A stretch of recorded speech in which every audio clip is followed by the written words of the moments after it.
Lorenzo, este fue un año turbulento, sin duda también para ti, y creo que para varias personas.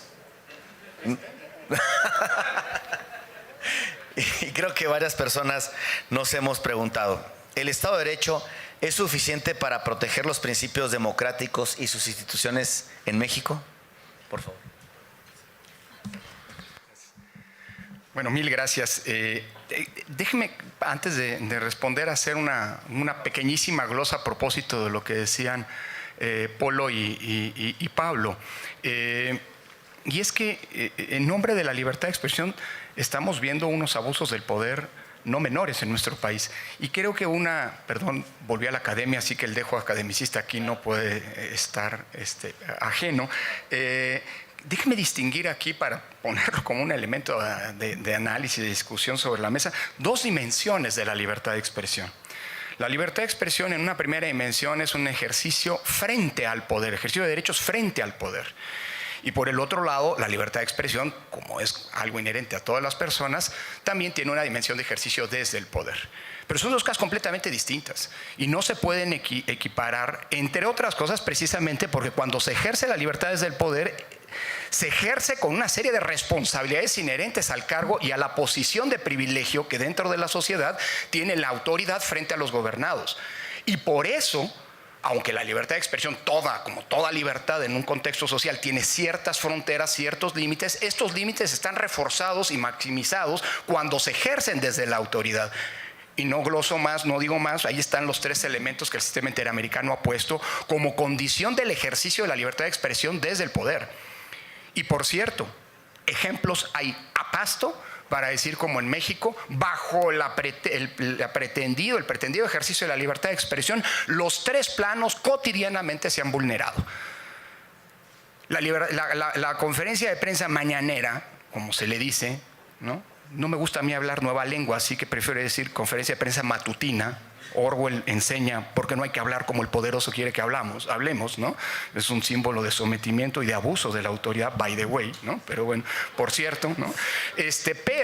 La conferencia de prensa matutina, en la conferencia de prensa matutina ocurre exactamente la violación permanente de los tres temas. Se violan libertades, se difaman a las personas, se le imputan incluso delitos sin ningún tipo de fundamento. Desde la tribuna presidencial se detona, y Susana Reguillo ha venido, por cierto, entre muchos otros, construyendo el mecanismo de hostigamiento. Hay algún periodista, periodista, que hace alguna pregunta y detona entonces una calificación de parte de la presidencia, que a su vez activa esos polos que en las redes, digamos así, articulan todo este proceso digital. Y sí, tiene razón Gaby, eso es violencia. La violencia no es nada más la violencia criminal o la violencia física que vemos. La violencia contra la cual la democracia se supone una némesis, o frente a la cual se supone una némesis, es también la violencia verbal. Y la violencia verbal casi siempre, la historia enseña de modo dramático, constituye una antesala de la violencia física. Hace 100 años los peores experimentos autoritarios de la historia comenzaron con violencia verbal, que después se desplegó en un plano de violencia física. Y recordar lo que pasó en la Alemania de los 30, recordatorio de lo que debemos procurar evitar hacia el futuro. Y no estoy confundiendo las cosas, no son lo mismo una u otra, aunque las similitudes son verdaderamente preocupantes. Y el último punto, el tema de la verdad, pues bueno, no abundo mucho, ¿no? La idea de los otros datos y digamos, probablemente el ejercicio de libertad de expresión, entre comillas, que vemos todos los días, es un buen ejemplo, digamos, de gabinete, de estudio, ¿no? Un caso de estudio de lo que significa justamente la posverdad. Voy ahora sí a la pregunta. Yo creo que el Estado de Derecho supone la existencia de instancias y mecanismos de garantía frente al abuso del poder. Eso es lo que define el Estado de Derecho moderno. Que el poder esté regulado, que el poder esté controlado, pero también que existan mecanismos de garantía para que quien sufre eventuales abusos del poder, que transgrede esos límites, esas prohibiciones, esas limitaciones, esas regulaciones, pueda defenderse. Eso constituye en esencia el Estado de Derecho.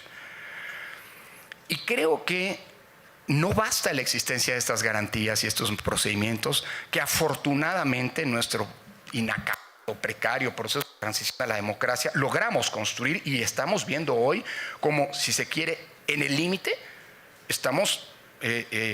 estas garantías están activando y rindiendo frutos. Que hoy el INAI pueda sesionar a pesar del intento descarado, que es otra modalidad de acoso.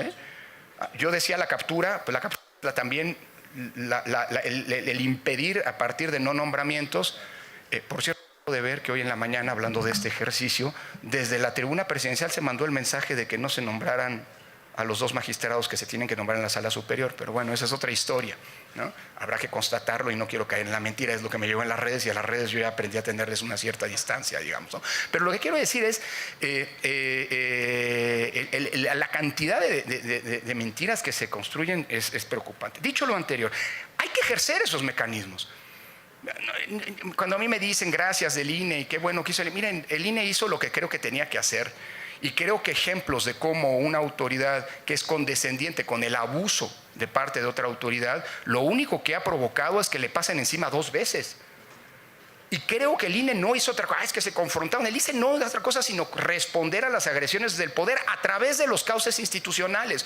No hubo un acto de abuso de poder que no se impugnara a través de controversias constitucionales. Y hoy, por cierto, hablando de la dimensión presupuestal, hay un precedente en la Corte, gracias a que llevamos esa discusión frente a un recorte abusivo de parte de la Cámara de Diputados a la Corte misma. Ese es un precedente que sirve a todos los órganos de control, que le sirve al INAI, que le sirve a la Corte también, en fin, a las universidades y demás. Porque claro que hay una libertad de presupuestar de parte de la Cámara, pero esa libertad no es discrecional y hay ciertos límites. Dicho lo anterior, creo que desde el INE lo que se intentó fue no dejar pasar una y ejercer los mecanismos constitucionales al alcance de las propias instituciones, controversias y acciones cuando se tiene la legitimidad como la tiene el INAI, ¿no? Justamente de explotarlas. Vuelvo a insistir, el Estado de Derecho no supone nada más la existencia de garantías, sino su ejercicio. Y ahora, 5 meses, pues bueno, miren, eso de que alguien no es rencoroso no es cierto. Lo digo en el plano personal. Creo que la aspiración de todo mexicano es llegar a los libros de texto. Ya llegué yo del peor modo. Y frente a eso estoy ejerciendo los derechos, o sea, las garantías, los mecanismos de protección que el Estado de Derecho nos prevé, como lo ha hecho Denise, como lo han hecho muchos otros colegas. Es decir, al poder hay que confrontarlo con los mecanismos que tenemos a nuestro alcance, cuando el poder abusa de esos mecanismos. Y termino en este último minuto de nuevo con una cita, y cito completo, John Keane, Vida y Muerte de la Democracia, que creo que es pertinente resaltar. John Keane en este libro hace un análisis de la historia de las democracias a lo largo del tiempo, desde Mesopotamia en adelante, cómo han nacido y muerto democracias. Obviamente la muerte de una democracia responde a múltiples factores y coyunturas, circunstancias, pero, dice Keane, hay 2 elementos que invariablemente están presentes, siempre, desde la antigüedad hasta nuestros días. 1, hay siempre alguien que es el autor del ataque, de la erosión y eventualmente desmantelamiento de la democracia. Y a ese hay que llamarle, le llama Keane, el culpable. Pero también otro elemento presente es que siempre cuando muere una democracia hay otro que por desidia, por desinterés, por miedo, permiten al primero o a los primeros actuar.